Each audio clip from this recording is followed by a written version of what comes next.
My man. Hey, Anthony, how's it going?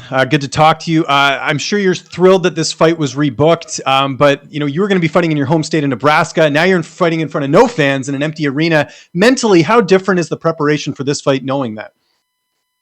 You just got to figure out how to kind of like move your programming around a little bit, just because more the date that messed it up. But obviously, I had to kind of get out of my feelings a little bit and back up and just you got to realize that this isn't anybody's fault, but you can't help but feel like, man, what is it going to take? Like, I've been busting my balls for over a decade trying to get to a point where I could headline a UFC event in my home state, but it's just you can't help it. It's just the world is the way it is. There's a lot of people that are going through a lot worse things, so it does sound very silly of me to complain about something like that because I'm still able to compete.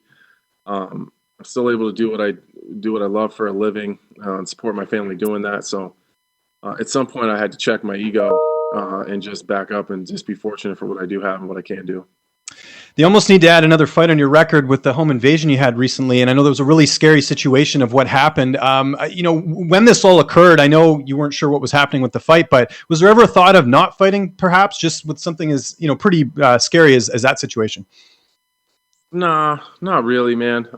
That's just not me. The UFC reached out and made it clear that they were okay if that was something I wanted to do and just focus on my family. But this is not me, man. I mean, would I really be Lionheart if I let something like that put me in a position where I'm going to back out of my previous responsibilities and things. Like I say, I'm going to show up. I'm going to show up. Uh, there's no contingencies there. It's not I'm going to show up if everything's perfect or if nothing goes wrong. Or I'm going to be here. Uh, and I'm not going to let some psychopath dictate what I do and what I don't do. I'm going to keep on pushing forward. It's what I tell my kids every day because they're still having problems. Like, you got to put one foot in front of the other, and we'll just deal with it day by day. And how much training did you get at Factory X for this camp? Just because I know the travel restrictions, it's pretty hard to get around. What sort of camp have you had leading into this fight? Well, I was doing a longer camp anyways because I'd been out for so long. So fortunately, I did do that. I started way early. I did the first 3 weeks in Kansas City with James Krause. I did the following 3 weeks in Denver with Mark, and then that's kind of when the whole world kind of shut down. So then the rest of the time I've been in Omaha, but I've got my work in with Mark and James. So Mark left on Friday, James left Omaha Thursday. I've been able to get my work in with them still. And I'm guessing no training with Ian Heinisch. I know he's sort of left the gym. He's going to be training in Thailand now. I imagine you didn't get to work with him at all. No, not at all. Ian was already gone. Okay, gotcha. And last question, big fight, main event. Glover's a really, he's a tough guy to finish, but obviously the landscape of the division right now. Do you feel like a finish would sort of put you in that mix right now? Because it's obviously very crowded at the top, outside of John Jones. Yeah, man. There's nowhere to sit down at the top of the division. That's for sure, man. It's standing room only up there. I think a dominant performance and a finish over Glover would. I think it puts me in a position to fight whoever doesn't get the title shot. And listen, I mean, I'm a realist. I know that I didn't have the best performance against John, and I'm gonna have to earn my way back to it. But I think that if Reyes gets the title shot, I think fighting either Thiago Santos or Jan Blachowicz, I think that a win over one of those guys absolutely puts me right back into a title fight. Thanks for the time, Anthony. Appreciate it. No worries, buddy. Sorry for leaving you hanging. And next up, we have Louise Green from MMA Crazy. Please go ahead. Louise Green, my girl. Oh, she left. Damn it. Louise, do we have you? Oh, she's gone. Got sick of waiting on me. Damn, I was really hoping to see Louise Green. We'll circle back with her. For now, let's move on to the next one. Damon Martin. Damon, are you ready? Anthony, what's going on, buddy? How are you? I mean, just so you know, I'm just as excited to talk to you as Louise Green. I appreciate that. We've talked obviously numerous times between the fight cancellations, the home invasion, obviously, so you're probably sick of talking to me at this point, but 2 days away from a fight, can you kind of put in context the chaotic nature of these last 2 months of your career coming to this point I mean, I couldn't. I mean, when it's all said and done, you got a book to write basically out of just these last couple of months. Yeah, that's been crazy, man. Just even starting at the handbrake, like I break my hand, I'm all begging for, and look how stupid I look now. I was begging for time off before I fought Gus. Like after like even the 2 or 3 fights previous, I was saying, man, I need a break. I need some time off. I need a break. And then it's just like that's just typical. Then I break my hand, and then I'm out forever. And then I have the second surgery, and then they have to take the bone from my leg. And then I finally started getting back to it. I wanted to fight in February or like beginning of March, but I had to push that all the way back because I wanted to still headline in Nebraska. So then we pushed it all the way back to April. Then the pandemic happens, and then douchebag in my house, and this shit's just been crazy, man. So I think later on down the road, I think you're right, man. I think we probably do have a pretty cool book to get out. How much does your experience and being a veteran and going through what you've gone through in your career prepare? I mean, nothing can prepare you for what you've gone through, but I mean, do you feel like that has been a help, that you have so much experience that you've been able to prepare, knowing, 3 different fight dates potentially? You always had the same opponent, but again, that even wasn't guaranteed. I mean, there's no guarantee what was going to happen. So, I mean, do you feel like that did help you, that experience, to deal with all kind of the craziness of this situation? Yeah, for sure. I think just being kind of a grizzled veteran, and I think Glover's in the same position. I think we're able to deal with stuff like this a little bit easier. Like neither one of us kind of came up in the golden era of MMA. I've said this before. Like fighting in an empty arena in Jacksonville, Florida, is not going to be the weirdest place I've ever fought. So it's just kind of par for the course for the beginning of my career. It wasn't as pretty and as sanctioned and as put together as it is now. So, we've kind of just been there and done that. And this is, and even now going through the whole process, now that I'm here, this is way better than anything I ever did at the beginning of my career. So this isn't even that bad. So I know, I mean, like the situations are kind of crazy, but I was still able to get my training camp in. I was still got really, really good working at home. I'm physically, I feel better than I felt in a really, really long time. I'm sharp. My conditioning is good. I'm healthy. I'm not too banged up. Like I'm not sore. And mentally, I'm in a good spot. Man, you can really, I mean, I don't know how much more you could ask for, Yeah. You talked openly about, fighting with a bit of a chip on your shoulder when, people try to take away some of your biggest wins by talking about the other guy. When you beat Shogun, it was, that's not the Shogun that was champion, and so on and so forth. And when you fought Gus right after he retires, and it doesn't take away the victory, but obviously, when a guy retires like that, it does kind of take away the shine a little bit. Glover's a guy who's a veteran, fought for the title, and obviously been out there. But in a way, do you kind of enjoy having that chip on your shoulder, because it seems like you're always out there with something to prove? Yeah, I think I've always kind of fought like that, and I think it's I don't drink my own Kool-Aid, like I don't believe my own hype. So I think a lot of it is I'm always trying to prove something to myself. Like I think sometimes, to be honest with you, there's a lot of times where I kind of feel like I don't belong. Like I just, sometimes it's shocking that I'm still here or that I've made it to this point. So it's always that, but it leaves me with this feeling of having to grind and continue to earn it and continue to push forward. Because I shouldn't be here. I shouldn't be in this position. I'm a small town Nebraska dude that didn't have shit going for him, and I didn't even graduate high school. Like what sometimes it's like, what the fuck am I doing here? So I need to keep earning that and keep working towards that and keep making sure that no one's going to take that from me. So I think that's where the chip comes from, is making sure that I'm doing everything to stay here. And my last question, Anthony, now that you are, one of those media folks as well on the side when you're not fighting, but also the light heavyweight division, everything that happens in this division does affect you, because as you mentioned, if you go out there and be Glover, there's only so many options in front of you as far as opponents go. So I want to get your opinion. If you play matchmaker right now, do you believe it should be Jones Reyes too? Or in your mind, do you think maybe Jones Blachowicz makes more sense because it is a fresh matchup? If you're playing Joe Silva, or in this case now Mick Maynard or Sean Shelby, what matchup do you think makes the most sense for that title? I guess for me, is when you start talking about what makes sense, I don't really know what makes sense, because I guess I'm not the the UFC, so I don't know like financially what does that look like, timeline, what does that look like? I think there's a lot of things that go into that. But who do I think deserves it? I think as much as it pains me to say it, I think Dominic Reyes deserves a rematch. I think that he did everything he's supposed to do. He went out there, he busted his ass, and gave John all he could handle it. And I think that if you ask 10 people, I think the majority of those people would say that John Jones lost that fight.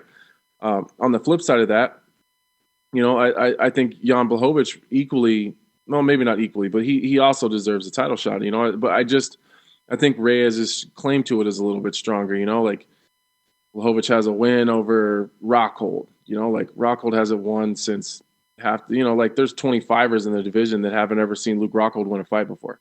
So it's been a while since that guy's done that. And he lost to Thiago Santos, who's also floating around up there. So he does have a good win over Corey Anderson. I will give him that. But I think the way that Reyes went in there and did what he did, I think that he had something stolen from him by the commission, and I think that he at least deserves the opportunity to right that wrong.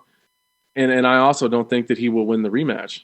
I think that was the best Dominic Reyes. I think that's all he has to offer. I think that's as good as it gets. And I think John Jones tends to do better in rematches, and I don't think Reyes left anything in the tank for later. I think he emptied the tank, and that's all he's got. Thanks, Anthony. Appreciate it as always. Stay in touch. And up next, we'll have Mike Bond from Rolling Stone. Mike, please go ahead. What's up, Anthony? How are you doing? I'm good, man. How are you? Well, thanks. I'm interested to know, you just said a few minutes ago there that, you're feeling really good and everything. Everything can be, going better. We spoke a couple weeks ago. You admitted you were feeling a little run down, a little beat up. At what point did you kind of turn the corner and start feeling, really good again? When we started shortening as you get towards the end of a camp, all the meat and potatoes were like right when I talked to you, we were like just getting towards the end of the suck, when it's just really, really tough and really hard, and your coaches are assholes and they don't give you a break, and you just, they're sitting over there. That's why I said that. But I was right in that suck, where you just grinding and you got to put your head down and no one really cares how you feel. Then you start moving on to where the training sessions are a little bit shorter. Not a whole lot, but a little bit. The contact comes down a lot, so there's not as much impact. You're not, not getting your legs banged up, and so you just slowly start to heal, and then the conditioning part of it ramps up. So you're doing a lot of conditioning stuff, a lot of fast-paced, low-impact type of training. So then you just start to slowly heal, and that's kind of how the peaking process works. Gotcha. And you also said when we spoke that you were going to submit Glover. That's what you're aiming for. No one has ever done that before. I asked him about it. He basically said, bring it on. He welcomes that challenge. Do you still feel this close to the fight, that's how it ends? Yeah, I think it can. Don't think for a second that if I get a hold of Glover's neck, he won't go to sleep. And obviously, Glover and I have tremendous, tremendous respect for each other. But he jokes around, and you can see the smirk in his face when he's doing those interviews. He knows just as well as I do that if he slips, I will catch him, and he knows that. We have mutual training partners. We have mutual friends. We know some of the same people. He knows it, and I know it. And on the flip side of that, I know that if I slip, Glover can catch me. We're just two high-level dudes. But, if I could, that would be a nice feather in my cap to be the first guy to catch him in a submission. Absolutely. And last question from me. You mentioned talking about the matchmaking of the division a little bit, a possibility of a Thiago Santos rematch. If you look at your Twitter profile, your pinned tweet is still the post-fight from that night, February 3rd, 2018. Is there something about that particular loss? Obviously, you moved up to light heavyweight since and everything, but that you still keep it on there to remind you of? And would there be something special to having that fight back? Yeah. Oh man, I guess to everyone else, Thiago's he's the two-headed fire-breathing dragon, but Thiago is like, I don't know, he's like my mirror, kind of. I keep that tweet there because that was one of the lowest moments of my career, and I'm better than that. There's circumstances and sometimes things just don't go your way. It just doesn't. Sometimes it just falls. The cards fall in the other direction. So, but that's absolutely a fight that I want, and that's absolutely a fight that I don't think anyone else is asking for. So, I think that's going to be that. Go back and look at my career. When I got cut from the UFC in 2013, my first fight outside of the UFC was Josh Neer. It was a catchweight at 175 in the main event in BFC in Council Bluffs, Iowa. Josh Neer finished me in the 4th round. I changed a whole lot of things. I focused on getting better. I changed my mindset. I won 8 in a row to get back to the UFC. And on the 8th fight, I capped it off and I finished Josh Neer in under a minute. So that's how my brain works. Like, I'll come back to that. You know what I mean? Like, I had the fight and it went the way that it went with Thiago, but I know that I'm better than that, and I know that I can beat him. And I know that's what the fans want to see. And I'll circle back to that. And after that fight, I changed a lot of things and I got a lot better and I focused on a lot and I changed my mindset, and we'll circle back to that, and it'll be my next Josh Neer moment. Yeah, and I remember going into that Neer fight, we did an interview, and you said your biggest motivation was to prove something to Joe Silva going into that fight. Do you recall that as well? I do. Yeah, I do. And because that's kind of, Joe Silva was very much, what's the word I'm looking for here? He was very open about how he felt about people. And he made it very clear that he didn't think I was ready to be back. And I'd beaten every top prospect in the entire country. I'd taken every title that was available in on the regional scene. Like, I didn't know what else I had to do. And circling back to that Josh Neer it's a very easy gauge of where I was and where I am now. Like at least at that time, like, here's where I was when he beat me. I won all these fights. I won all these titles. I beat all these dudes that you said that were ready for the UFC, and then I beat him. And took those titles, and then we circled back to Josh, and then it was very easy to see how much better I had gotten in that, in that 2-year span or whatever it was. And that's kind of how I know it sounds silly, but that's just, if I have a failure, I'll try to fix it. I'll do the best I can, and I'll circle back and I'll do it again. Did you ever hear from Joe these days? What do you think he thinks of you now?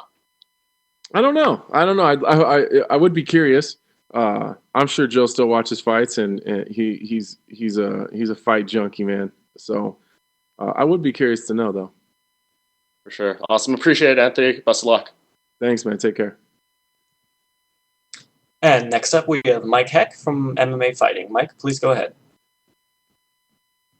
Anthony, how are you, man? I feel like we're getting very reflective here with this conversation because, and I'm not trying to link you with John Jones, but with everything you've said, I think people say that there should be a 30 for 30 about John Jones and what happened throughout his career. And to me, I think an Anthony Smith 30 for 30 or a documentary would be equally, if not more fascinating, considering what you have gone through in your career. Like, I know you're focused on Glover and the task at hand, but do you find yourself like, in reflective points, thinking back on your career, like getting that short notice call back with the UFC? Now you're about to headline your 5th consecutive event. You've had a title fight with John Jones.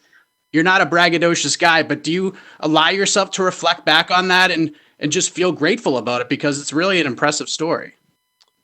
It happens in really short spurts, and it tends to happen when it's kind of those dad moments, where we'll be at the lake or up in the mountains riding razors or fishing or out at the farm or whatever. And I'll just be kind of off in the cut and watching my family kind of just doing their thing.